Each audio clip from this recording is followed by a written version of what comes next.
In what physicists call Wheeler's delayed choice experiment, a quantum measurement apparatus that lets you decide how to observe a photon after it has already entered the device, a choice made in the present appears to determine whether that photon behaved as a wave or a particle moments earlier. The photon seems to know, before you have decided, what you are about to ask it. Stay with me, and you will understand why that appearance is both more subtle and stranger than any headline about rewriting the past suggests. By the time the screen goes dark, you will know what John Archibald Wheeler actually proposed in 1978, and why it unsettled even Niels Bohr's colleagues. What the laboratory realizations, from a 48-meter interferometer in Paris to photons bounced off satellites 3,500 kilometers overhead, actually measured.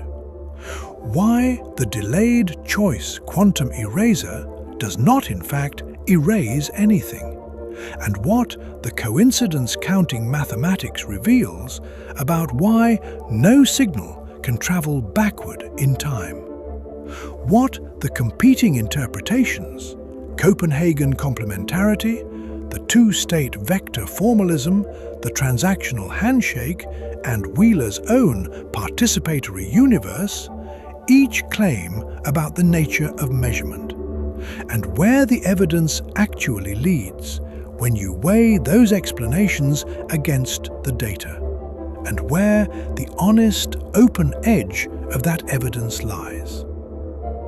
If explorations like this speak to you, the subscribe button is there. No fanfare, just one more mind joining for the next impossible question. Here is where it begins. The double-slit experiment is the cleanest window into quantum strangeness we possess. Send a beam of light through two narrow slits onto a screen, and you see an interference pattern, alternating bright and dark bands, the unmistakable signature of waves overlapping, reinforcing in some places and cancelling in others. Block one slit and the pattern vanishes. You get a simple, bright patch opposite the open slit, the signature of particles travelling in straight lines. Thomas Young performed this experiment in 1801 with sunlight and established the wave nature of light. By 1909, Geoffrey Ingram Taylor at Cambridge had dimmed the light source until individual photons passed through the apparatus one at a time, their arrivals recorded as discrete clicks on a detector. The interference pattern still emerged, built up photon by photon over hours of exposure. Each photon, travelling alone, somehow interfered with itself. In 1927, at the Volta Centennial Conference in Como, Italy, a gathering of 61 physicists on the shores of Lake Como on September 16th, Niels Bohr introduced the principle of complementarity. Wave and particle, he argued, are not contradictory properties of the same object, but complementary descriptions that require mutually exclusive experimental arrangements. You can measure wave behavior or particle behavior, but never both simultaneously. The apparatus you choose, the question you ask, defines which aspect of reality becomes manifest. Bohr presented the idea again the following month at the 5th Solvay Congress in Brussels. Albert Einstein, Erwin Schrödinger, and Paul Dirac were absent from Como. The debate would come later. Werner Heisenberg, Bohr's younger colleague, introduced the uncertainty principle the same year. Heisenberg's formulation, delta x times delta p, is at least h bar over 2, where delta x is the uncertainty in position, delta p the uncertainty in momentum, and h bar is Planck's constant divided by 2 pi, was initially interpreted as a disturbance. Measuring position disturbs momentum, and vice versa. That interpretation, it turns out, is incomplete. The uncertainty is deeper than measurement disturbance. It is a statement about what properties a quantum system possesses before measurement. What Bohr and Heisenberg built between them became known as the Copenhagen interpretation, though that label hides a subtle disagreement.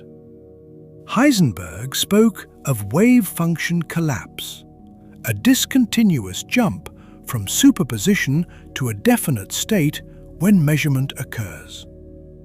Bohr never used the word collapse.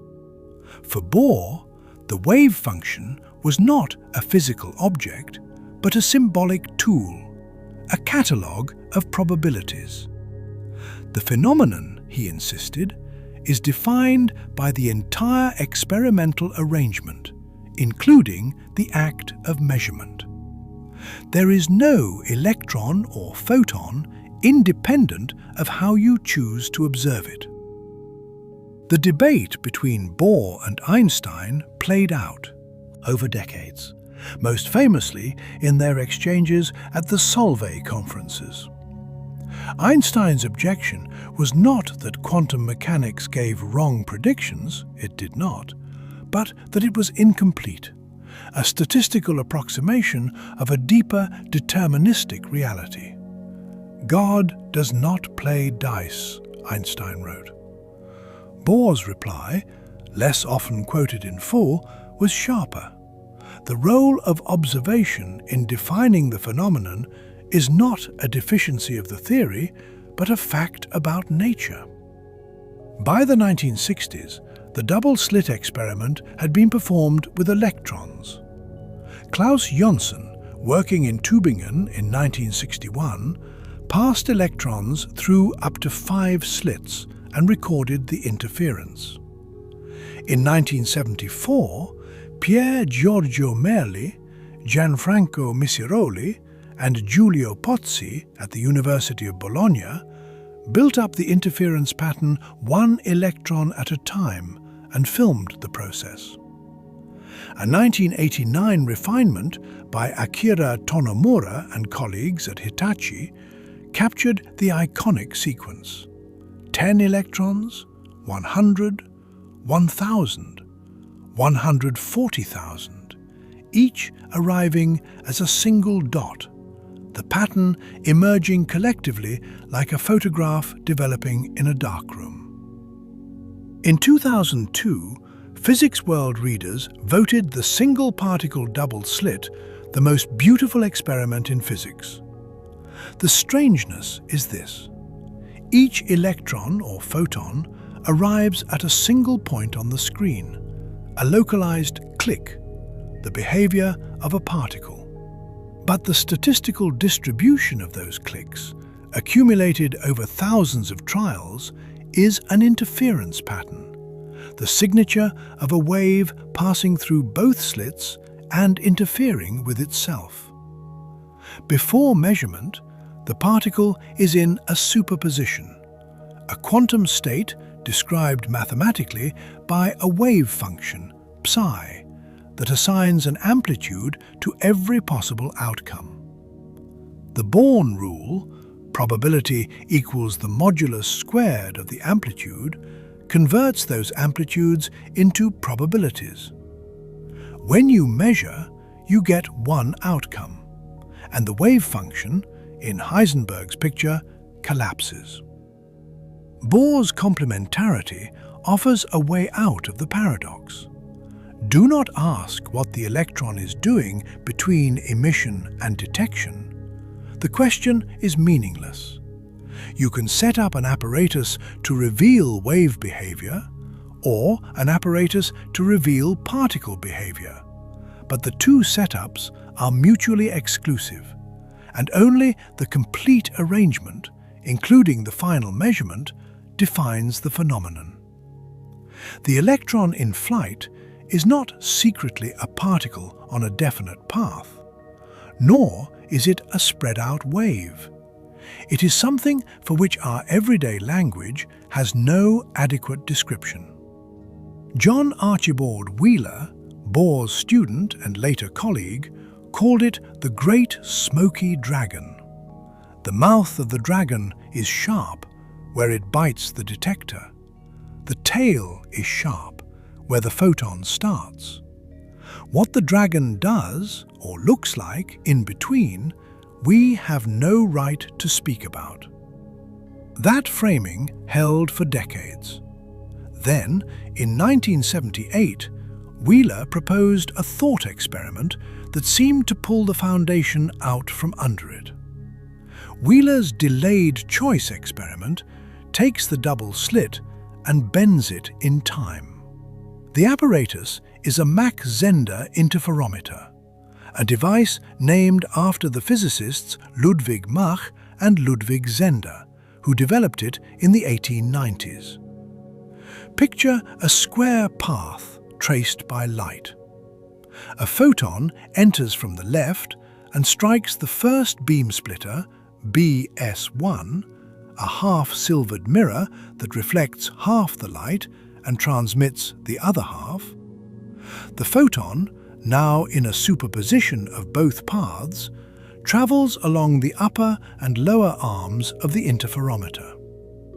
Two mirrors at the far corners redirect the beams toward a second beam splitter, BS2, where the paths recombine. If BS2 is in place, the photon's two path components interfere. The interference is constructive at one output detector and destructive at the other, so the photon always arrives at the same detector, wave behavior. If BS2 is removed, the photon emerges from one arm or the other and triggers one detector or the other with equal probability. Particle behavior. Which path information preserved?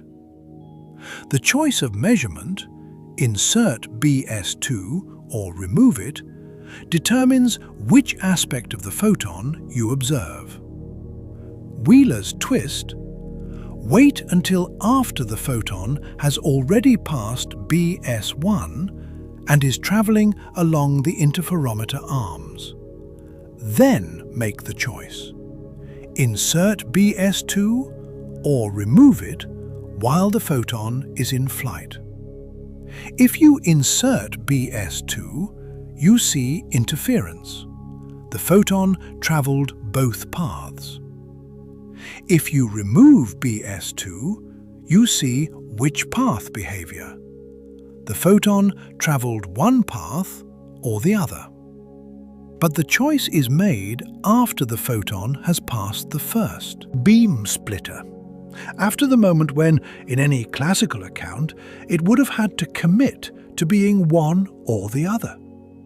Does the delayed choice reach backward in time and determine what the photon did earlier? Or is the premise of the question wrong? Wheeler introduced the idea in a 1978 paper, The Past and the Delayed Choice Double-Slit Experiment, published in Mathematical Foundations of Quantum Theory, edited by A.R. Marlowe. He refined it in 1984 in Law Without Law, a chapter in Quantum Theory and Measurement, a collection he co-edited with Wojciech Zurek. Wheeler's phrasing was provocative. We are participators in bringing into being not only the near and here, but the far away and long ago. He meant it. For Wheeler, observation does not reveal a pre-existing reality. It participates in defining what that reality is. Wheeler pushed the idea to a cosmic scale.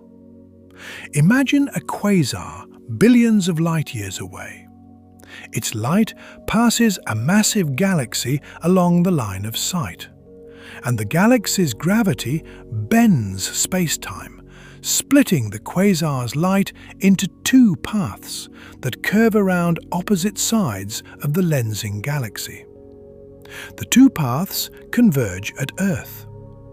You can place a detector at each path and determine which way the photon came, particle behavior. Or you can combine the paths with an interferometer and look for interference, wave behavior. The choice is yours. But the photon left the quasar billions of years ago, long before Earth existed, long before the first stars formed. What does it mean that a choice you make today appears to decide whether that ancient photon traveled one path, both paths, or neither? Bohr anticipated delayed choice. In his later writings, he addressed it directly. It obviously can make no difference as regards observable effects obtainable by a definite experimental arrangement, whether our plans of constructing or handling the instruments are fixed beforehand, or whether we prefer to postpone the completion of our planning until a later moment when the particle is already on its way from one instrument to another. For Bohr, the timing of the choice is irrelevant, because the phenomenon is defined by the complete experimental arrangement, not by any moment-by-moment classical narrative of what the photon is doing. Keep that in mind. We will return to it. The first laboratory realizations of Wheeler's delayed choice experiment came in the mid-1980s. Carol Alley and colleagues at the University of Maryland and Thomas Helmuth and colleagues in Munich each built variants using beam splitters and fast switching. The results confirmed quantum mechanics.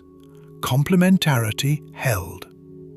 The delayed choice made no observable difference. Whether you decided in advance or at the last moment, the outcome statistics were identical, and they matched the predictions of standard quantum theory. But those early experiments had limitations. The light sources were not true single-photon emitters, and the switching was not fast enough to guarantee that the choice occurred after the photon had fully entered the apparatus. The possibility remained that the photon, even if it had passed the first beam splitter, had not yet reached the point where the two paths would diverge enough for a clean separation. A cleaner test required three things: a true single-photon source, a switching mechanism faster than the photon's time of flight through the apparatus, and, ideally, a separation between the random choice and the photon's entry into the interferometer that would make any causal influence propagating at the speed of light impossible. A space-like separation in the language of relativity. The breakthrough came in 2007 from Vincent Jacques and Jean-François Roch at the Laboratoire de photonique quantique et moléculaire in Cachan, France, working with Alain Aspect and Philippe Grangier at the Institut d'Optique. They published their results in Science, volume 315, page 966, on February 16, 2007. Their apparatus used a single photon source built from a nitrogen vacancy center, an NV center, in a diamond nanocrystal at room temperature. An NV center is a defect in the diamond lattice, where a nitrogen atom replaces a carbon atom, and an adjacent lattice site is vacant. When excited by a laser, the NV center emits single photons with a fluorescence lifetime of 44.5 nanoseconds.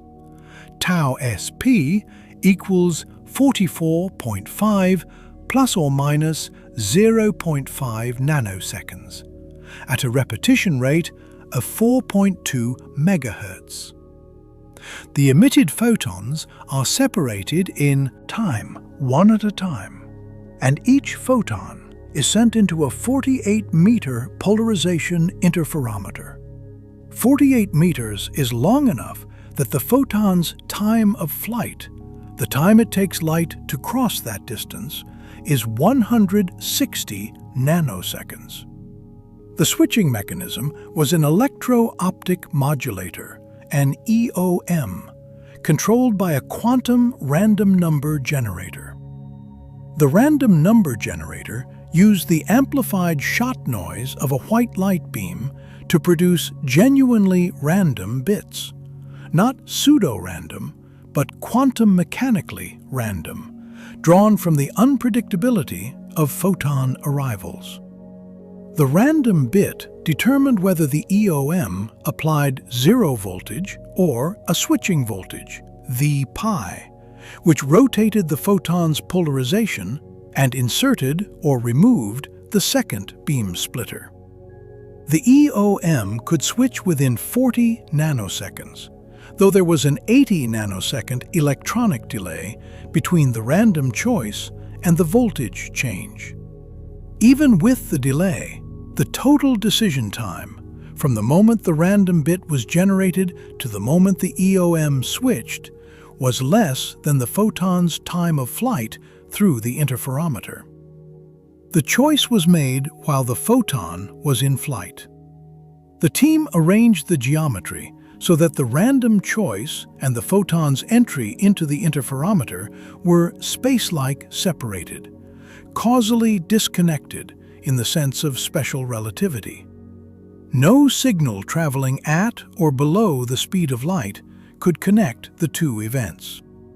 If the photon somehow knew the outcome of the delayed choice, that knowledge could not have arrived via any ordinary causal channel. They measured two quantities: visibility, V, the contrast of the interference fringes, a measure of wave behavior, and distinguishability, D, the degree to which you can tell which path the photon took, a measure of particle behavior. Quantum mechanics predicts a trade-off. V squared plus D squared is less than or equal to 1. Perfect wave behavior, V equals 1, forces D to 0. Perfect particle behavior, D equals 1, forces V to 0. The experiment confirmed the relation with high precision across the full range of settings. The delayed choice smoothly tuned the photon between wave-like and particle-like behavior, exactly as standard quantum mechanics predicted, with no anomalies and no signal that the past had been disturbed. Each data point in their results represented the detection of 2,600 photons over 1.9 seconds of integration time. The photon source emitted at 4.2 megahertz, so roughly 8 million photons were emitted during each measurement window. But only about 2,600 reached the final detector, a loss due to coupling efficiency and transmission losses in the 48-meter fiber. Every detected photon had experienced a delayed choice while in transit. In 2008, Jacques and colleagues published a follow-up paper in Physical Review Letters, Volume 100, page 220,402, confirming the quantitative complementarity relation. The wave-particle duality is not a vague qualitative trade-off. It is a precise mathematical constraint. The delayed choice slides you along the curve, but it never breaks the boundary. What does it mean that the choice to observe wave behavior or particle behavior can be delayed until after the photon has passed the point where, in any classical story, it would have had to commit to being one or the other? The straightforward reading, the reading that dissolves the paradox, is Bohr's. The photon does not commit. It is not secretly a wave that later pretends to be a particle, nor a particle that later pretends to be a wave. It is in a superposition of both paths until the final measurement is made. The phenomenon is defined by the entire experimental arrangement, including the delayed choice. And the timing of the choice makes no physical difference, because there is no moment-by-moment classical reality for the photon in transit. The mouth and tail of the dragon are sharp. The body stays smoke. The alternative reading, the one that Wheeler himself entertained, is that observation plays a participatory role in bringing the phenomenon into being. No elementary phenomenon is a phenomenon until it is a registered, observed phenomenon, Wheeler wrote in 1983. The photon's earlier behavior is not determined until the measurement is complete, not because a signal travels backward in time, but because the earlier behavior never had a definite value in the first place. The past, in this view, is not rewritten, it is crystallized. But Wheeler went further, proposed a radical anti-realist interpretation. The universe does not exist in a definite state independent of observation. Every every particle, every field of force, even the space-time continuum itself, derives its very existence from the apparatus elicited answers to yes or no questions, binary choices, bits, he wrote in a 1989 paper titled Information, Physics, Quantum, The Search for Links, published in the proceedings of a Tokyo symposium in 1990. He called this it from bit. Reality, in Wheeler's view, is participatory. Observers, measuring devices, detectors, conscious beings, do not passively receive information about a pre-existing world. They participate in defining what the world is. That interpretation is not consensus. Most physicists accept the delayed choice experiments as confirmation of complementarity and stop there. The photon is in a superposition. Measurement collapses the wave function or reveals a definite outcome. The delayed choice changes which observable you measure, but it does not send information backward in time. The predictions of quantum mechanics are confirmed. The no signaling theorem holds, and there is no need to invoke a participatory universe or question the objectivity of the past. But the data alone cannot settle the question, because the different interpretations make identical predictions for every measurement you can perform. The Copenhagen interpretation, Wheeler's participatory framework, the pilot wave theory of Louis de Broglie and David Bohm, the many worlds interpretation of Hugh Everett, all agree on the numbers you will see at the detector. The disagreement is about what those numbers mean, about the ontology underlying the formalism. That disagreement is still open. The delayed choice experiment is only the beginning. The quantum eraser, introduced by Marlon Scully and Kai Druhl in 1982, takes the paradox one step further. In the double-slit experiment, if you place a detector at each slit to record which path the particle takes, the interference pattern vanishes. You gain which path information, distinguishability, D, and you lose wave behavior, visibility, V. The particle goes through one slit or the other, and there is no interference. Scully and Drool asked, what if you record the which path information but do not look at it? Does the interference pattern vanish anyway, just because the information exists somewhere in the apparatus? Yes. The pattern vanishes as soon as which path information is in principle available, even if no one has looked at it. Quantum mechanics does not care whether a conscious observer reads the data. What matters is whether the information is encoded in the environment in a way that could, in principle, be read. This is decoherence, the process by which superpositions are destroyed by interaction with the environment, turning quantum behavior into classical behavior without any need for a conscious observer or a collapse. But Scully and Drool went a step further. What if you erase the which path information later, after the particle has already been detected? In their proposal, you use entangled particles. One particle goes through the slits. Its entangled partner carries the which path information. If you measure the partner in a way that reveals which path the first particle took, no interference. If you measure the partner in a way that erases the which path information, a measurement that cannot tell you which path was taken, the interference pattern reappears, but only when you look at the subset of events where the which path information was erased. The key word is subset. You do not see the interference in real time.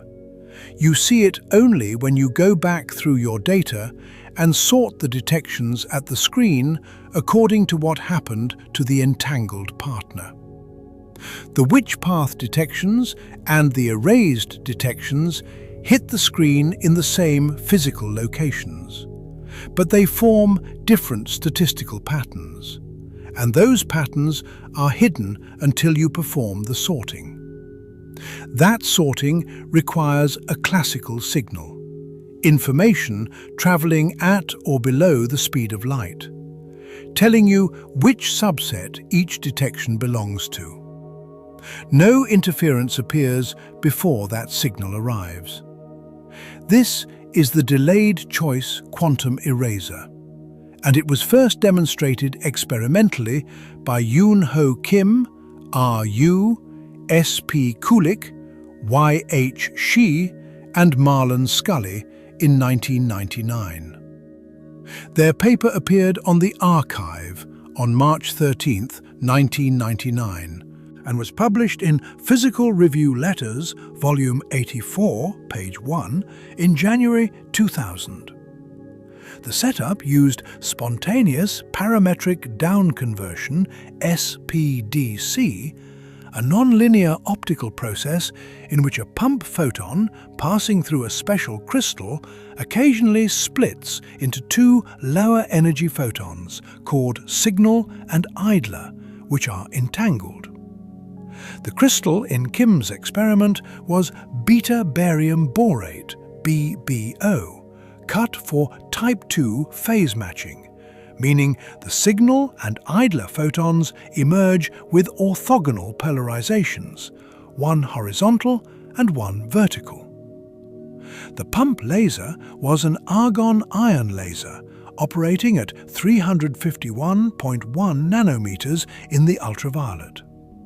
A beam splitter divided the pump beam and directed it onto two regions of the BBO crystal, labeled A and B, separated by 0.7 millimeters. Each region acted like a separate double slit, producing entangled pairs. The signal and idler photons had a wavelength of 702.2 nanometers, exactly twice the pump wavelength, because energy is conserved. Omega pump equals omega signal plus omega idler, where omega is the angular frequency. Momentum is also conserved. K pump equals K signal plus K idler, which determines the angles at which the photons emerge in a pair of cones inside the crystal. The conversion rate in SPDC is low. Only about 1 in 100 billion pump photons, 1 in 10 to the 11th, produces a down-converted pair. The signal photon from the crystal was sent to a scanning detector labeled D0 that could be moved across the screen to map out the pattern. The idler photon was sent through a series of beam splitters and mirrors and directed toward 4 detectors labeled D1, D2, D3 and D4. Here is the choice that acts as the quantum eraser. If the idler photon is detected at D1 or D2, the geometry of the apparatus makes it possible, in principle, to determine whether the pair originated from region A or region B, which path information is available. If the idler is detected at D3 or D4, a prism in the idler path overlaps the beams from A and B so completely that it is impossible to tell which region the pair came from. The which path information is erased. The idler photon's path was about 2.5 meters longer than the signal photon's path. Light travels at 299,792,458 meters per second.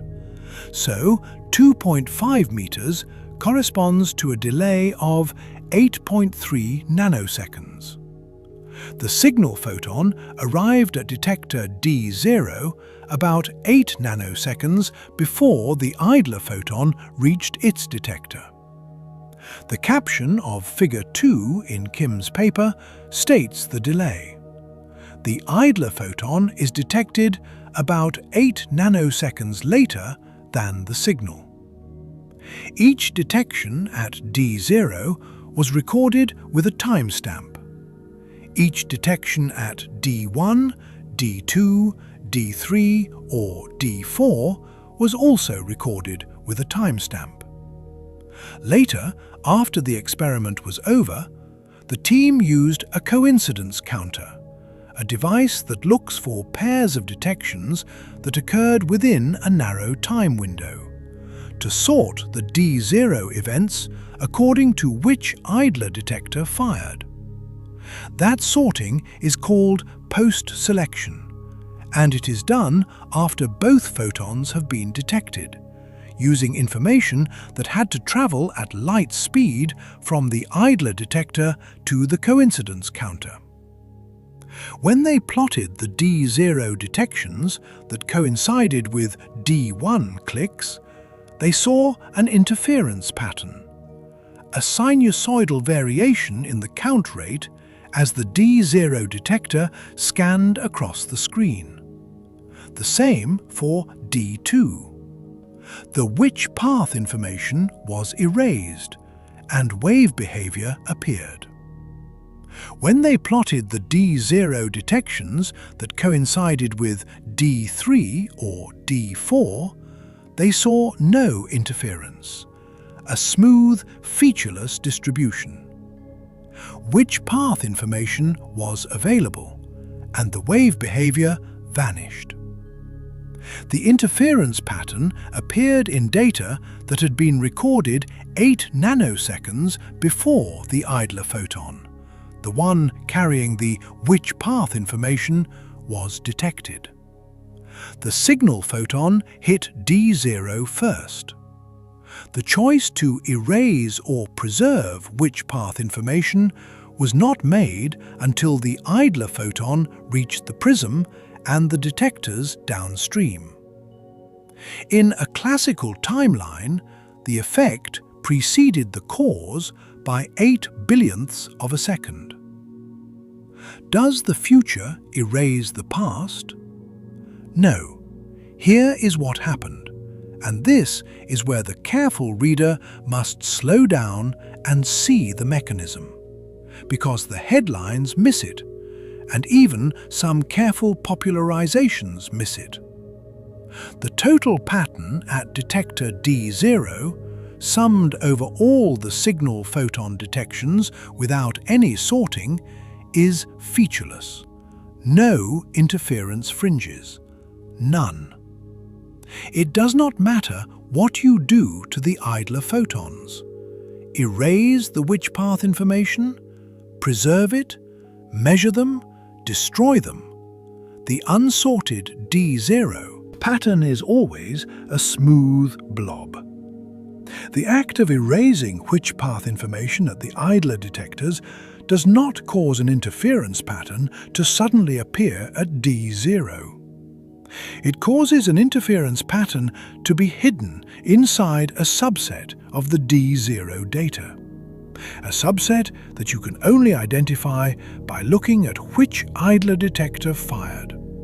Information that arrives at light speed via the classical coincidence counting signal. The reason is phase. The interference pattern associated with D1 coincidences and the pattern associated with D2 coincidences are shifted relative to each other by pi radians, 180 degrees. Where one has a bright fringe, the other has a dark fringe. The caption of Figure 4 in Kim's original paper states this. Note, there is a pi phase shift compared to R01, referring to the pattern from D2 relative to D1. When you add those two patterns together, the bright and dark fringes cancel, and you get a flat line. Add in the featureless distributions from D3 and D4, and the total D0 pattern remains featureless. The interference fringes are there, embedded in the data, but they are hidden by destructive superposition of two complementary patterns. You extract them by post-selection. And post-selection requires the idler detection information, which has to propagate at light speed from the idler detector to the analysis computer. Until that information arrives, no one knows which subset any given D0 detection belongs to, and the visible pattern at D0 is and remains a smooth, non-interfering blob. Johannes Fankhauser, in a 2019 paper published in Quanta, Volume 8, pages 44 through 56, titled Taming the Delayed Choice Quantum Eraser, made this point clearly. There never appears an interference pattern at D0 without conditioning. By conditioning, we mean to constrain the measurement results to the subset of coincidence detections of the signal photon with the idler photon in a chosen detector. It is key to the analysis that the two interference patterns from the joint detection events of D0 and D1, or D2 respectively, obtain a relative phase shift of pi and cancel when added together. The delayed choice quantum eraser does not let you send information backward in time. It does not let you change the past. It reveals that quantum correlations, entanglement, can produce statistical patterns that look paradoxical when you insist on telling a classical story about what happened when. But those patterns never violate causality, because the information needed to see the pattern always propagates forward in time at the speed of light. Sabine Hossenfelder, a theoretical physicist at the Frankfurt Institute for Advanced Studies, put it directly in a 2021 blog post.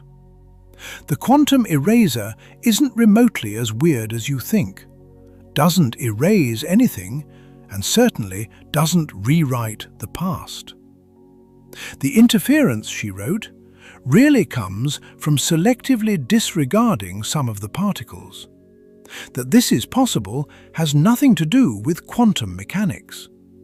I could throw coins on the floor and then later decide to disregard some of those and create any kind of pattern. Clearly, this doesn't rewrite the past. Hossenfelder's analogy is deliberately prosaic, and it risks underselling the genuine strangeness of quantum mechanics. The fact that the correlations are stronger than any classical hidden variable theory can produce, as John Bell proved in 1964. But her central point is correct. Post-selection is not retrocausality. You are sorting data that already exists. The sorting reveals structure, but it does not create structure that was not already latent in the correlations. David Ellerman, in a 2015 paper published in Quantum Studies, Mathematics and Foundations, Volume 2, pages 183 through 199, titled "Why Delayed Choice Experiments Do Not Imply Retrocausality," diagnosed the source of the confusion.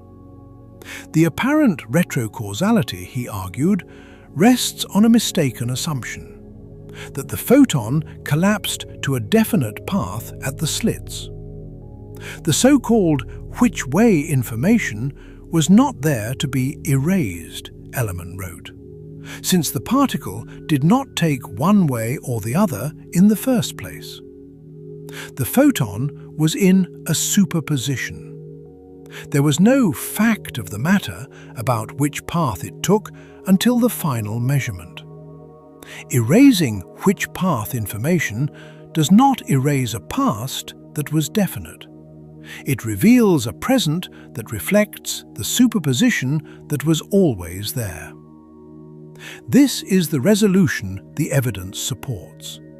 The delayed choice. Quantum eraser is strange, but the strangeness is not retrocausality. The strangeness is entanglement and superposition. The fact that two particles can be correlated in ways that no classical local theory can explain, and the fact that a quantum system does not have definite properties until measured. Those features are empirically confirmed and genuinely strange. But they do not let you signal backward in time, and they do not let the future rewrite the past. The no signaling theorem guarantees this. In quantum mechanics, you cannot use entanglement to transmit information faster than light, and you cannot use it to transmit information backward in time in any reference frame. Entangled particles are correlated. Measure one, and you know something about the other. But the correlation only becomes visible when you bring the two sets of measurement results together and compare them. And that comparison requires a classical signal traveling at or below the speed of light. Until that signal arrives, each set of data looks random.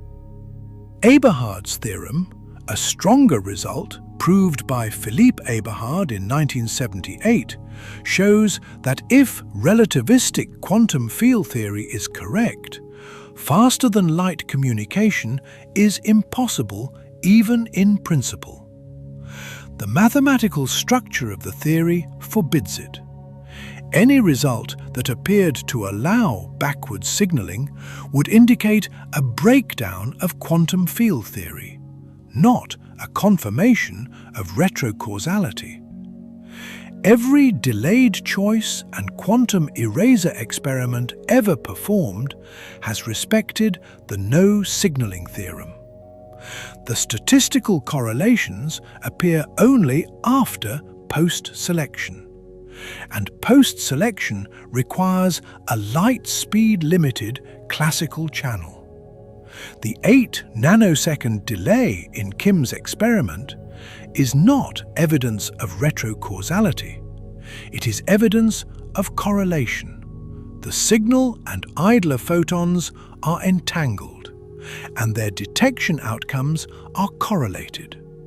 But learning the correlation requires comparing the two data sets, and that comparison happens after both photons are detected. What does it mean that the interference pattern is hidden inside the data, waiting to be revealed by a choice made later? It means the world is not built from moments that crystallize into definite, separable facts as time flows forward. It means the quantum state describes correlations that span space and time. And those correlations only resolve into observable patterns when the full experimental setup, including the final measurements and the classical data analysis, is complete. Bohr called this the wholeness of the phenomenon. The experiment is not a sequence of isolated events. It is a single process, and the outcome is determined by the entire process, not by any one moment within it. This is where we must pause and weigh the competing interpretations, because the data do not pick a winner. They constrain the options, but they do not eliminate the ambiguity. The Copenhagen interpretation, in Bohr's formulation, treats the wave function as a calculational tool, not a physical object. The photon does not have a definite position or path until you measure it. Measurement reveals one of the possibilities latent in the wave function, and complementarity explains why wave and particle behaviors are mutually exclusive. They require incompatible measurement setups. The delayed choice is no paradox because there is no moment-by-moment reality for the photon in flight. The phenomenon is defined by the complete apparatus, and changing the apparatus changes the phenomenon. This is the orthodox view, the one most working physicists hold if they hold an interpretation at all. The weakness: Bohr's version never says what measurement is or when the wave function stops being a useful calculational tool and starts being irrelevant because a definite outcome has occurred. Heisenberg introduced the collapse postulate. The wave function discontinuously jumps to an eigenstate of the measured observable. But Bohr rejected it as too literal. Neither man solved the measurement problem. The Copenhagen interpretation works as an operational recipe. It tells you how to calculate predictions, but it is silent on ontology. It does not tell you what is real. The two-state vector formalism, TSVF, developed by Jacques Aharonov, Peter Bergman and Joel Leibovitz in 1964, and refined by Aharonov and Lev Weidman, offers a time-symmetric description. A quantum system at a given moment is described by two state vectors, one evolving forward, time from preparation, and one evolving backward in time from a later measurement. The system is determined by both its past and its future. Causality in this picture is not strictly forward-flowing, it is time-symmetric. TSVF predicts the same measurement outcomes as standard quantum mechanics. It cannot be distinguished by any experiment that measures only expectation values. But it introduces a new quantity called the weak value, which can lie outside the range of eigenvalues of an observable and which has been measured experimentally. Weak measurements, measurements so gentle that they barely disturb the system, reveal weak values directly. Aharonov, David Albert and Weidmann introduced weak values in 1988, and the first experimental confirmation came in 2011. The TSVF reframes the delayed choice experiments without invoking retrocausality in the usual sense. The signal photon's behavior at detector D0 and the idler photon's behavior at the downstream detectors are both determined by the complete boundary conditions: the preparation state propagating forward from the source, and the final measurement state propagating backward from the detectors. There is no moment when the signal photon decides to be a wave or a particle. The entire history, from emission to final coincidence counting, is a single time-symmetric process. The apparent temporal paradox dissolves because the future measurement is already present in the formalism as a boundary condition, not as a cause propagating backward. The transactional interpretation, introduced by John Cramer in 1986 in Reviews of Modern Physics, Volume 58, page 647, goes further. Cramer proposed that quantum events are transactions between an emitter and an absorber, mediated by waves traveling both forward and backward in time. The emitter sends an offer wave propagating forward. Absorbers in the future send confirmation waves propagating backward. When an offer wave and a confirmation wave meet, they form a standing wave, a transaction, and the quantum event occurs. The transaction is instantaneous across space-time, but it produces no observable violation of causality because the confirmation wave cannot be detected independently. You only see the completed transaction, which always respects the light cone structure of relativity. Cramer's interpretation is explicitly retrocausal.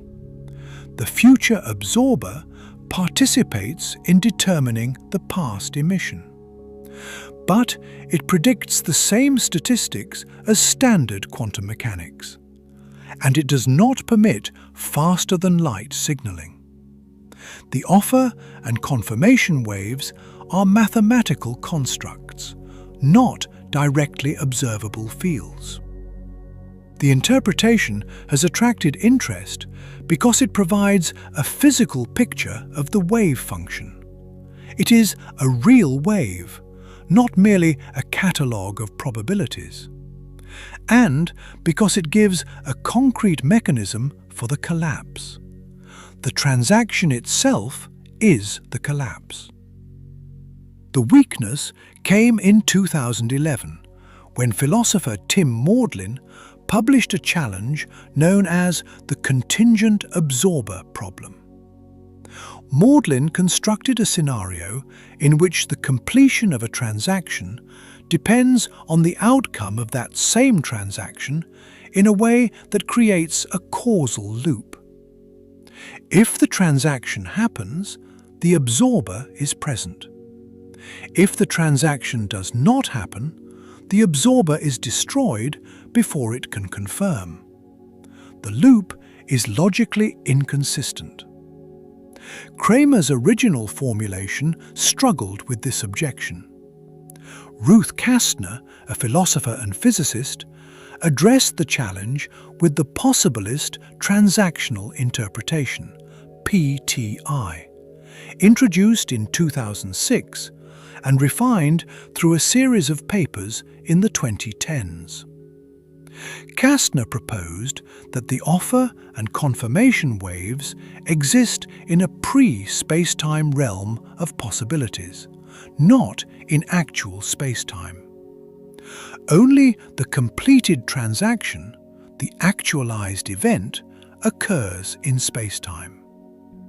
This move, she argued, defuses Maudlin's objection, because the contingent absorber cannot be constructed in the realm of mere possibilities. It requires an actualized spacetime structure.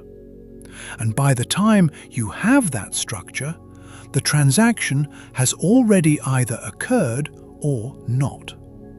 The causal loop is broken. Kastner's PTI is time-symmetric and retrocausal, in the sense that future possibilities influence present actualization. But it is not retrocausal in the sense of sending signals backward. The possibilities collapse into actuality, and actuality is what we measure. The interpretation remains a minority view, but it is taken seriously in Foundations research. A 2013 critique by Peter Lewis and Kastner's 2014 reply represent what Kastner calls a stable impasse.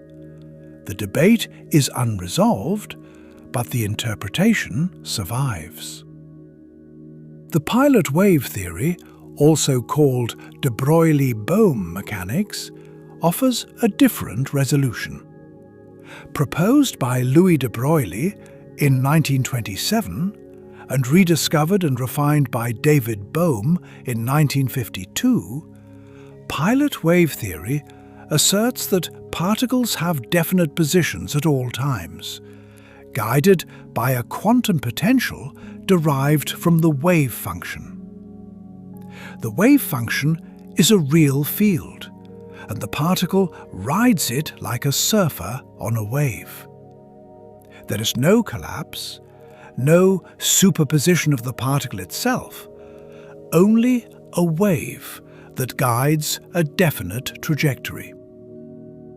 In the delayed choice experiment, the photon takes one path or the other at the first beam splitter, determined by its initial conditions and the guiding wave. The delayed choice changes the guiding wave and changes which detector the photon reaches. But it does not change the fact that the photon had a definite trajectory all along. The past is out there as an objective history, unalterable retroactively. The Wikipedia article on Wheeler's delayed choice experiment summarizes this view. The pilot wave interpretation predicts that particles have position at all times, so the past is out there as an objective history, unalterable retroactively by delayed choice. Pilot wave theory reproduces all the predictions of standard quantum mechanics for position measurements, and it has been extended to cover spin and other observables. The catch is non-locality. The guiding wave for one particle can depend instantaneously on the positions of distant particles, violating the spirit of relativity, even though no faster-than-light signaling is possible. Most physicists find this feature unappealing, and the theory remains a minority interpretation, though it has experienced a resurgence of interest in recent years, after experimental demonstrations of fluid mechanical analogues that mimic quantum behavior. Wheeler's own interpretation, the participatory universe, summarized in the phrase "it from bit," is the most radical. Wheeler proposed that the universe does not exist in a definite state until observed. Observation is not passive receipt of information. It is an act that brings aspects of reality into being. Every "it," every particle, every field of force, even the space-time continuum itself, derives its function, its meaning, its very existence from the apparatus' elicited answers to yes or no questions, binary choices, bits, Wheeler wrote in 1989.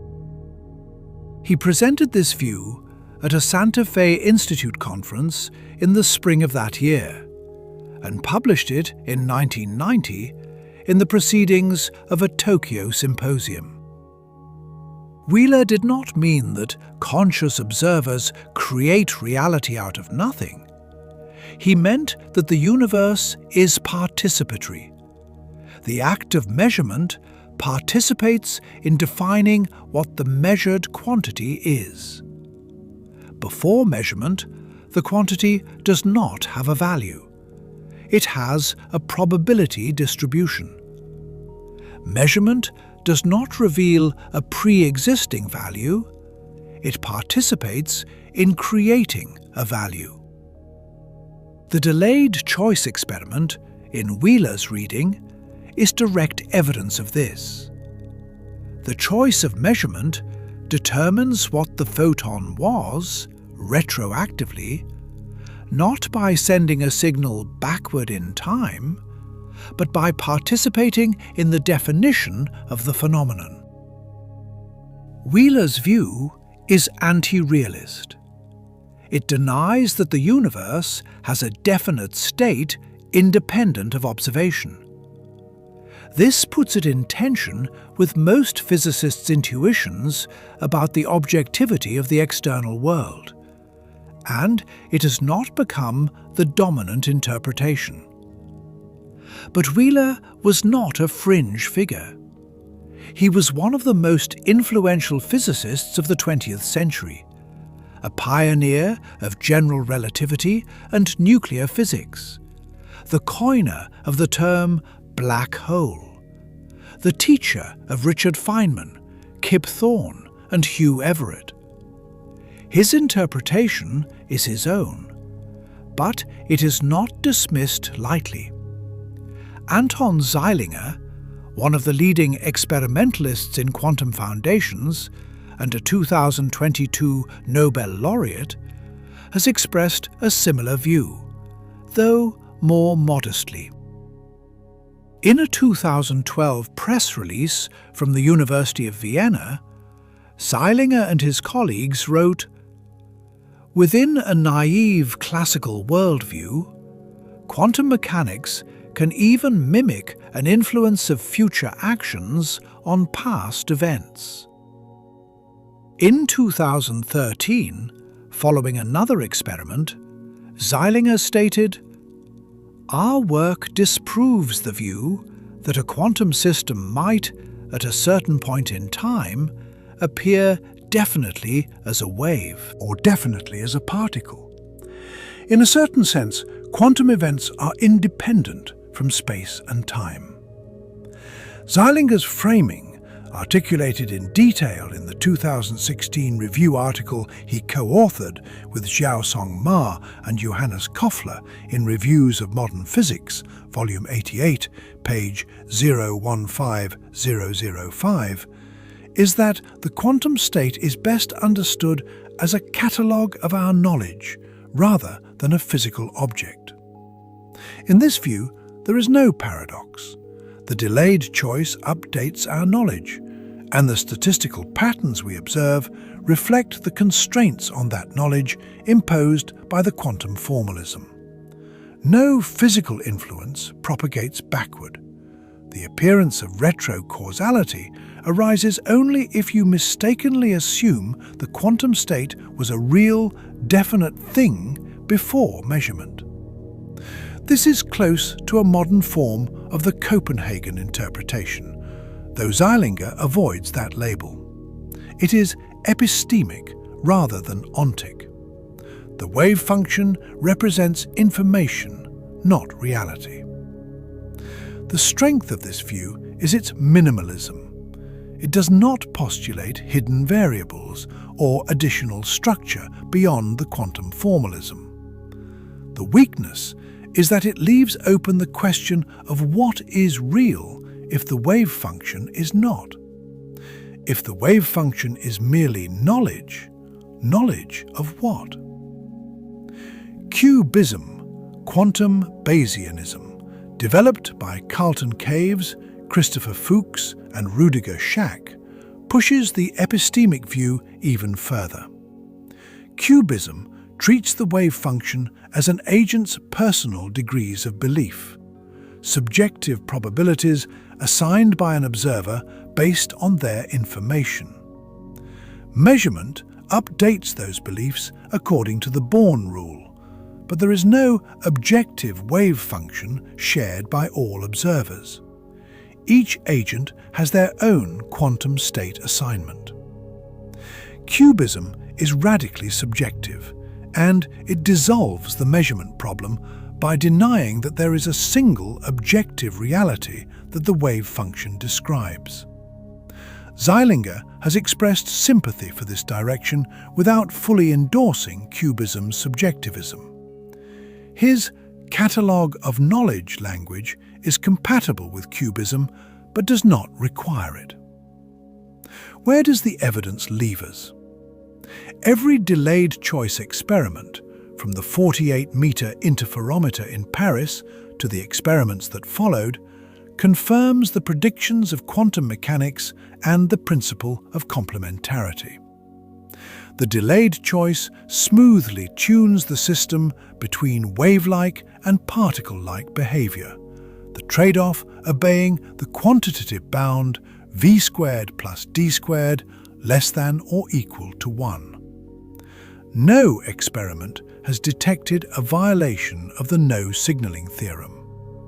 No experiment has shown an observable pattern changing at the moment the delayed choice is made. The patterns that depend on the delayed choice are always hidden in correlations that require a light-speed-limited classical signal to reveal.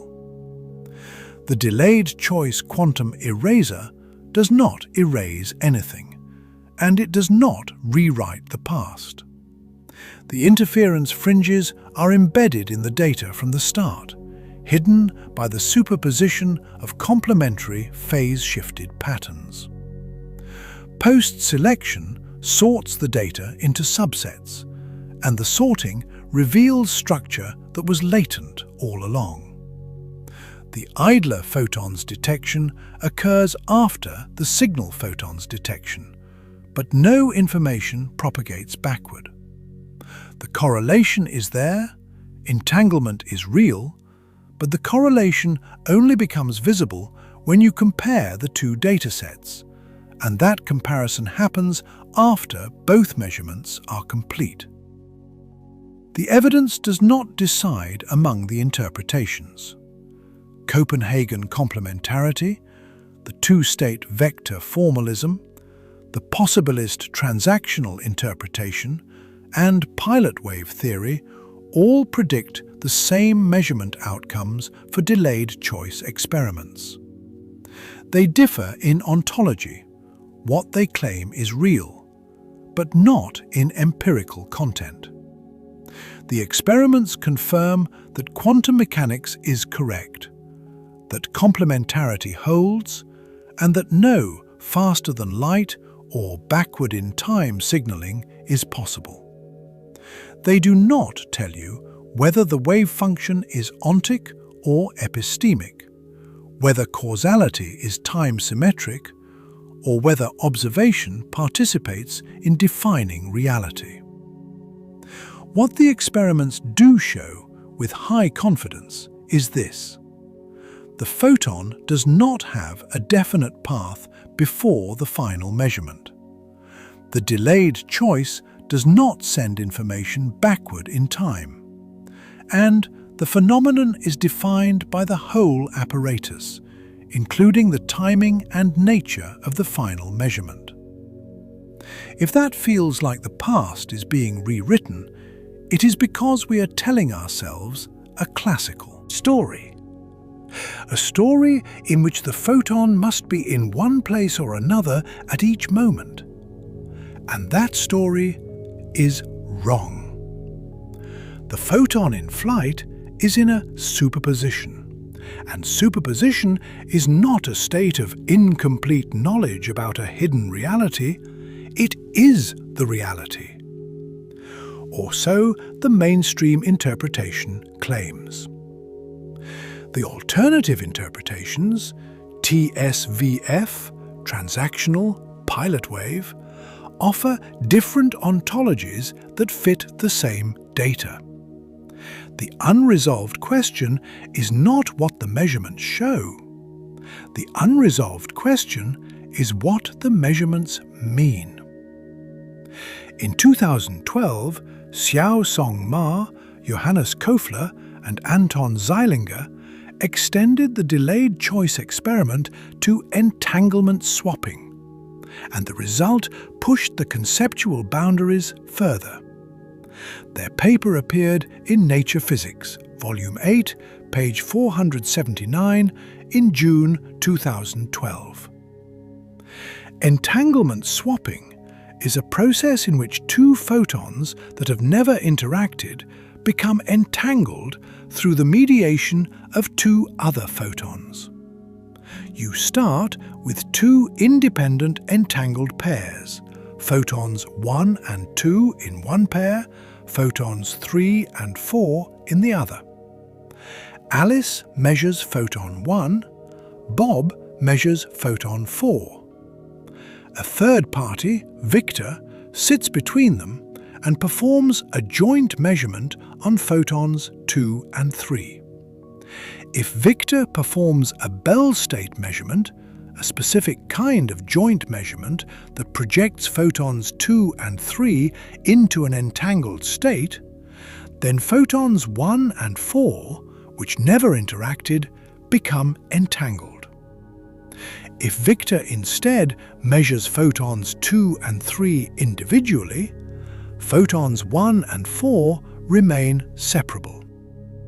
The delayed choice twist. Victor makes his choice: Bell state measurement or individual measurement, after Alice and Bob have already measured photons 1 and 4 and recorded their results. In the usual forward time causal story, Alice's and Bob's photons were already measured and their states determined before Victor decided whether to entangle them. But when Victor performs the Bell state measurement, Alice and Bob find, upon comparing their results, that their photons show entangled correlations. Correlations stronger than any local hidden variable theory can produce.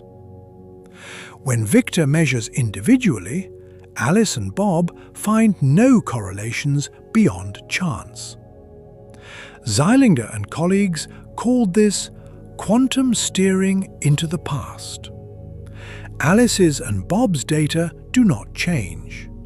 Each dataset, viewed in isolation, looks random. But the correlation between them depends on Victor's choice, made later. The statistical pattern that Alice and Bob extract by comparing their data retroactively depends on an event in their future light cone. The 2012 experiment used 4 photons generated by 2 independent SPDC sources. Alice's and Bob's measurements were space-like separated from Victor's choice. So, no signal travelling at the speed of light could connect the events. The results confirmed quantum mechanics. The correlations appeared exactly as predicted, and the no-signalling theorem held. Alice and Bob could not know what Victor had done until they received his classical signal telling them which measurement he performed. Only then could they sort their data and see the correlations. Zeilinger's interpretation, articulated in the 2016 review, is that the quantum state is not a physical object, but a description of our knowledge. Victor's delayed choice does not change the past.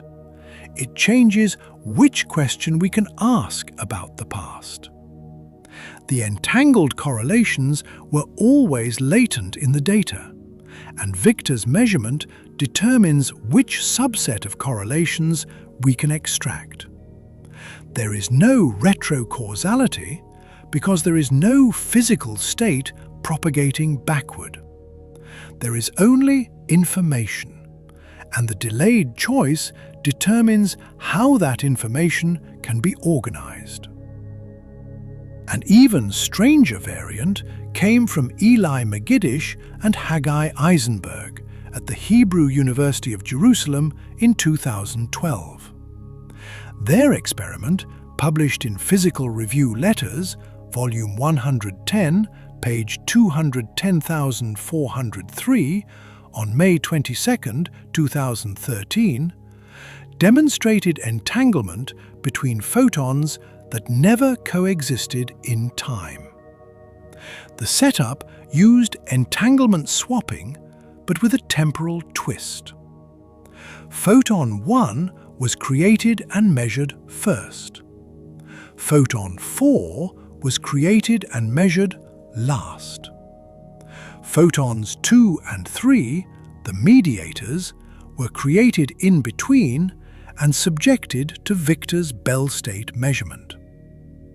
Photon 1 was detected and its state recorded before photon 4 was even emitted from the source. In the usual timeline, photon 1 ceased to exist as a quantum particle. It collapsed, or was absorbed, or however you describe the end of its quantum coherence, before photon 4 began to exist. Yet, when Victor performed the Bell state measurement on photons 2 and 3, photons 1 and 4 showed entangled correlations. The experiment demonstrated that non-locality, the signature feature of quantum entanglement, does not require the entangled particles to exist at the same time.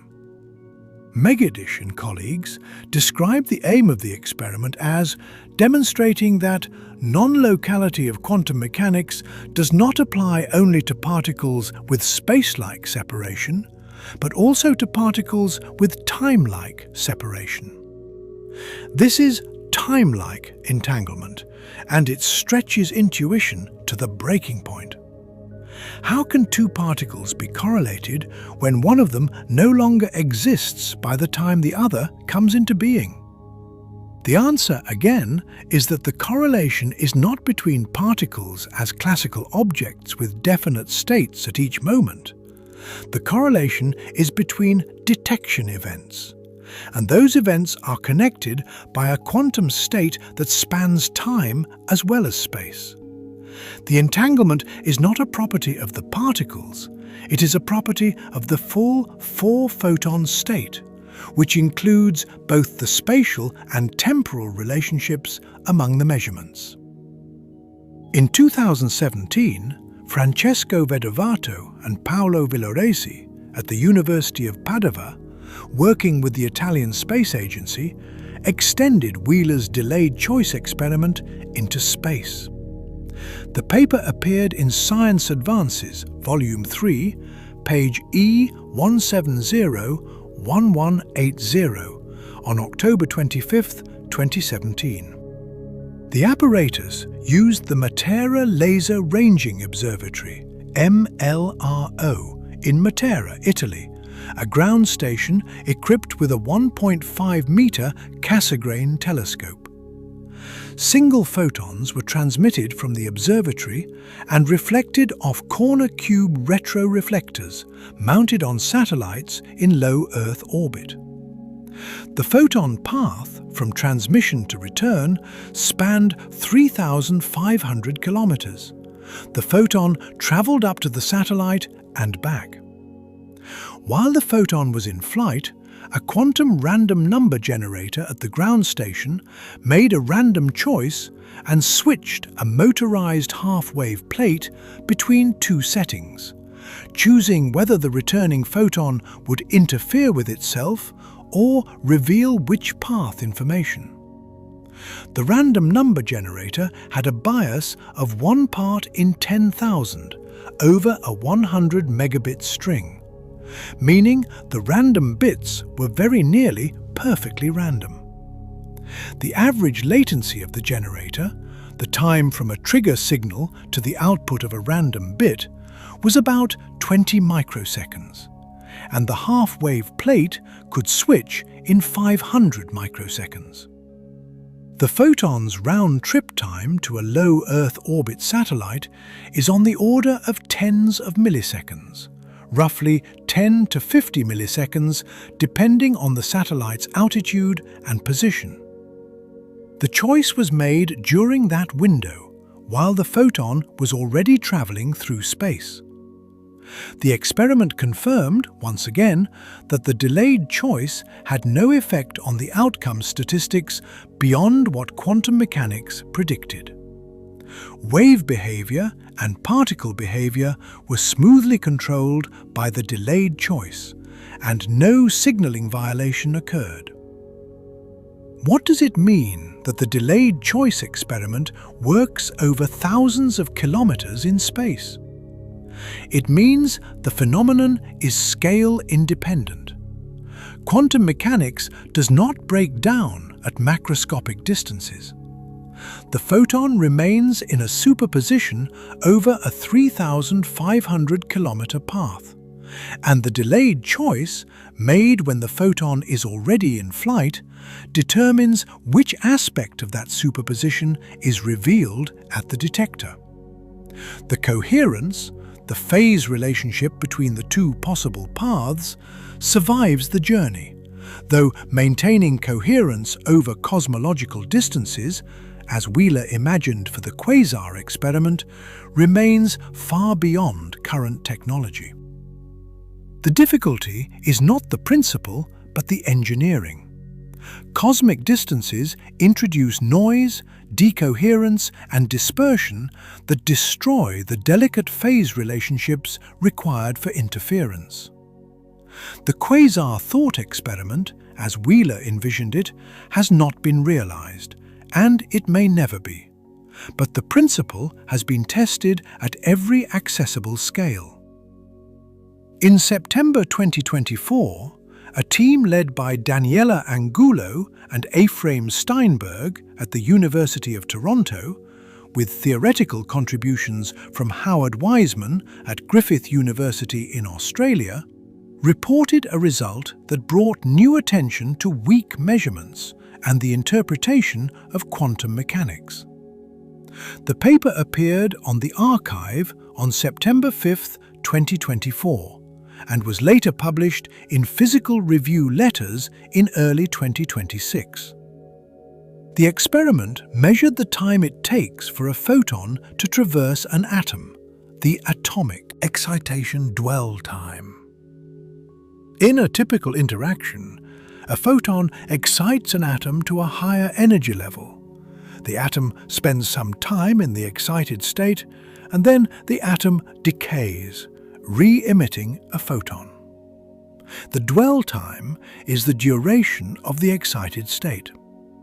Classically, this duration must be positive. The Toronto team used weak measurements, measurements so gentle that they barely disturb the quantum state, to measure the dwell time of photons passing through a cloud of cold rubidium-85 atoms. The measurement technique, based on the cross-Kerr effect, allowed them to extract a weak value for the atomic excitation. The result, averaged over 1 million experimental runs, came out negative. Negative time.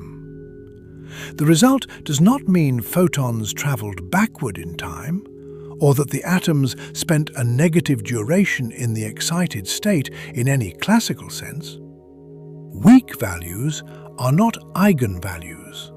They are not the values you would get from a strong projective measurement.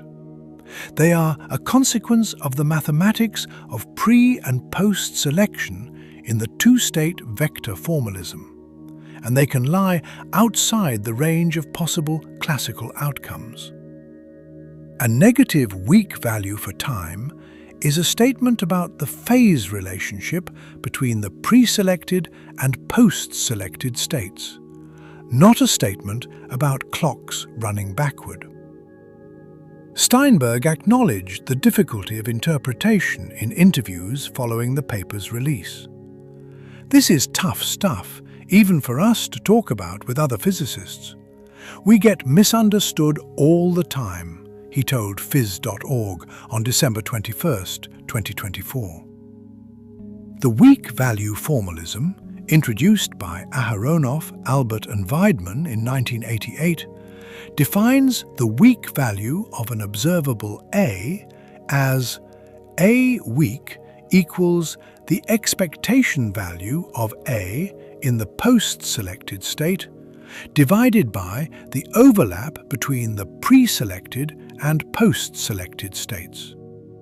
In symbols, A weak equals the bracket phi A psi divided by the bracket phi psi, where psi is the pre-selected state propagating forward and phi is the post-selected state propagating backward.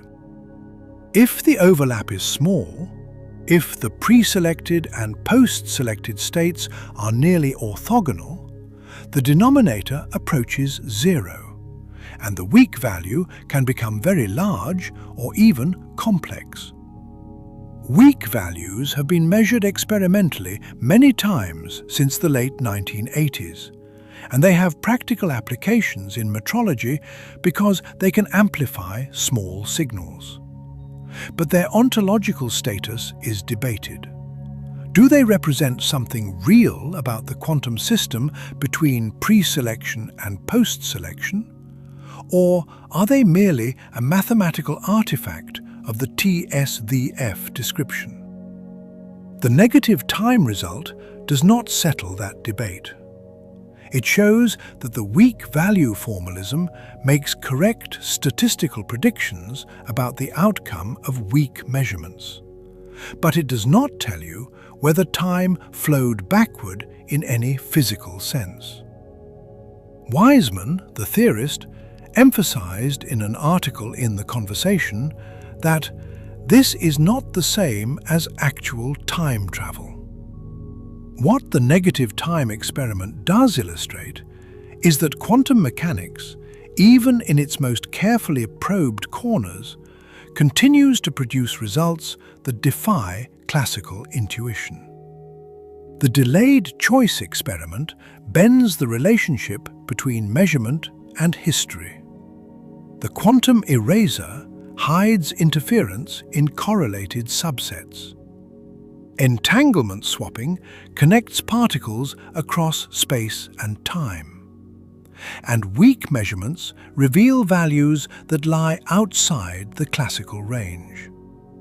None of these effects violate causality or permit backward signaling, but all of them challenge the classical picture of a world built from definite, separable events unfolding moment by moment. The mathematical structure underlying all of these experiments is the same. It is the superposition principle. A quantum system can exist in a linear combination of states, and each possible outcome contributes an amplitude to the total state. The Born rule converts amplitudes into probabilities. Probability equals the modulus squared of the amplitude. The Schrödinger equation governs the evolution of the quantum state in time. I times h bar times the partial derivative of psi with respect to time equals the Hamiltonian operator acting on psi. The evolution is deterministic and unitary, smooth, continuous, reversible. The discontinuity enters only at measurement, where the wave function collapses to a definite outcome. Or does it? The measurement problem is the unanswered question at the heart of quantum mechanics. The Schrödinger equation predicts continuous evolution. The Born rule predicts discrete outcomes. How does the transition happen? When? Where? What counts as a measurement? Bohr refused to answer. For Bohr, measurement is a primitive concept, not reducible to quantum mechanics itself. The apparatus is classical, the system is quantum, and there is a cut between them. The cut is pragmatic, not ontological. You place it wherever is convenient for the problem at hand. Heisenberg introduced the collapse postulate to answer the question. But collapse is ad hoc. It is not derived from the Schrödinger equation. It is added by hand. Why does collapse happen? What triggers it? Heisenberg had no answer beyond interaction with the macroscopic world. And that answer merely relocates the mystery. Hugh Everett, a student of Wheeler's, proposed in 1957 that collapse never happens. The wave function always evolves unitarily, and every possible outcome occurs in a different branch of a splitting universe. The many worlds interpretation eliminates collapse by eliminating the uniqueness of outcomes. You see one outcome because you are in one branch, but all branches are equally real. The interpretation is mathematically clean. It requires no modification to the Schrödinger equation, but it requires accepting that the universe continuously splits into an ever-growing tree of parallel realities. And that acceptance has ontological costs many find unacceptable. The pilot wave theory eliminates collapse by giving particles definite positions at all times. But it introduces a non-local guiding wave that violates the spirit of relativity. The transactional interpretation eliminates collapse by replacing it with the formation of a transaction. But it introduces advanced waves propagating backward in time. The two-state vector formalism eliminates collapse by treating measurement as a boundary condition. But it requires a future state propagating backward. Cubism eliminates collapse by treating the wave function as subjective belief. But it sacrifices the objectivity of the quantum state. Every interpretation solves the measurement problem by introducing something conceptually difficult. Parallel universes, backward propagating waves, subjective wave functions, hidden variables. The data do not force a choice. The choice is philosophical. What does it mean that a century after the development of quantum mechanics, we still do not know what measurement is? It means the theory is empirically complete, but conceptually incomplete. We know how to use quantum mechanics to make predictions, and the predictions are correct to extraordinary precision. Quantum electrodynamics, the quantum field theory of electromagnetism, predicts the magnetic moment of the electron to 12 decimal places, the most precisely tested prediction in all of science. Quantum chromodynamics explains the strong nuclear force. The standard model of particle physics, built on quantum field theory, has passed every experimental test thrown at it for half a century. Quantum mechanics works. But working is not the same as understanding. We do not know why the Born rule is true. We do not know what the wave function is. We do not know what separates a measurement from any other physical interaction. We do not know whether the universe is deterministic or irreducibly probabilistic. We do not know whether the past is fixed or participatory. We do not know whether time flows, or whether past, present, and future all exist together in a block universe. These are not minor gaps. They are foundational. The delayed choice experiments do not answer these questions. They confirm that complementarity holds, that superposition is real, that entanglement is real, and that no faster than light or backward signaling is possible. They rule out certain naive interpretations.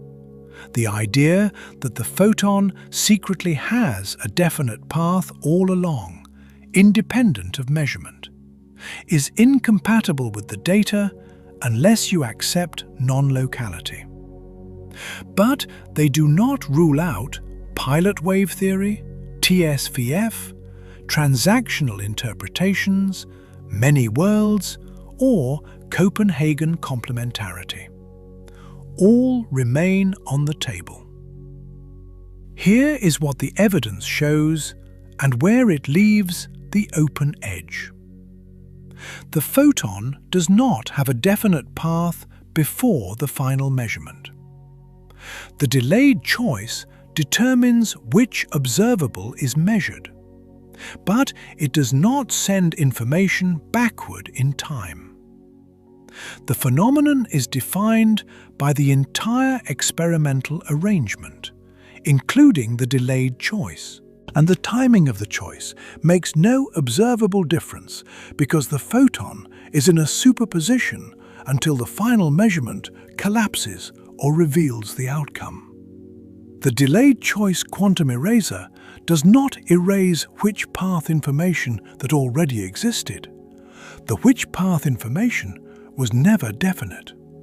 The signal photon was in a superposition, entangled with the idler photon, and the joint state of the two photons encodes correlations that only become visible through post-selection. The interference fringes are hidden in the data, embedded in phase-shifted subsets that cancel when added. Post-selection reveals the fringes, but the revelation requires a classical signal traveling at light speed, so no retrocausality occurs. Entanglement swapping and timelike entanglement show that quantum correlations span space and time, connecting measurements that are separated by space-like or time-like intervals. The correlations are real. They violate Bell's inequalities, proving they cannot be explained by any local hidden variable theory. But they do not permit signaling. The no-signaling theorem and Eberhard's theorem guarantee this. The structure of quantum mechanics forbids using entanglement to send information backward in time or faster than light. Weak measurements reveal values that lie outside the classical range, including negative time. But those values are artifacts of the pre- and post-selection process, not evidence of time travel or retrocausality in a physical sense. They show that quantum mechanics can produce statistical predictions that violate classical bounds, but they do not show that time flows backward. The competing interpretations, Copenhagen, TSVF, transactional, pilot wave, many worlds, participatory universe, all fit these data. The data do not distinguish among them because they are empirically equivalent. The interpretations differ in what they claim is real, not in what they predict you will measure. What remains genuinely open, then, is not the question of whether the present rewrites the past. It does not, in any sense that permits signaling or violates causality, but the question of what the quantum state is. Is the wave function ontic, a real physical field or entity, or epistemic, a representation of knowledge or probability? Is causality time-symmetric, with future measurements playing a role in determining present outcomes? Or is it strictly forward-flowing, with the appearance of retrocausality arising from mistaken classical assumptions? Does measurement involve a real physical collapse, or is collapse an illusion produced by decoherence, branching, or subjective updating? These questions are not empirically decidable with current experiments. The delayed choice experiments and their extensions test the predictions of quantum mechanics and confirm them. They do not test the ontology. Future experiments, tests of quantum gravity, macroscopic superpositions, novel decoherence regimes, may constrain the options further, but for now, the interpretation remains open. The honest edge is this: the photon never rewrote its past. The present does not send signals backward. What the delayed choice experiments show is that the past we can speak about, the past we can assign definite values to, is determined by the full measurement, including the delayed choice. The photon in flight is in a superposition, and superposition is not a placeholder for ignorance. It is the state of the system. Asking what the photon really did between emission and detection is not a question the formalism can answer, and the experiments give no evidence that it should. Wheeler's great smoky dragon remains the most honest image. The mouth is sharp, the tail is sharp, the body is smoke. We see the emission, we see the detection, and we measure correlations between them. But the in-between resists description in the language of classical paths and definite states. That resistance is not a failure of the theory. It is a feature of reality. The delayed choice experiment bends the relationship between measurement and history, but it does not break causality. It reveals that the quantum world is built on correlations, not on separable, definite events. Those correlations can span space and time. They can be hidden in subsets and revealed by post-selection. They can produce interference from particles that never coexisted. The world is stranger than the classical picture allows, but it is not lawless, and it is not paradoxical. You can decide today how to observe a photon that entered your apparatus moments ago. That decision determines what you learn about the photon, which observable you measure, which aspect of the quantum state you collapse or reveal. But the decision does not reach backward and rewrite what the photon was. It determines which story the data will let you tell. Let me bring this exploration to a close. We began with a question that seems to bend time. Can a choice made in the present determine what a particle of light did in the past? We examined John Wheeler's 1978 thought experiment, the principle of complementarity. Niels Bohr introduced in 1927, and the laboratory realizations that followed over 4 decades, from Vincent Jacques' 48-meter interferometer to Francesco Vedovato's space-based test over 3,500 kilometers. We traced the quantum eraser through its first demonstration by Yoon-Ho Kim and colleagues in 1999, unpacking the coincidence counting mechanism, the 8-nanosecond delay, and the pi phase shift that hides interference in complementary subsets.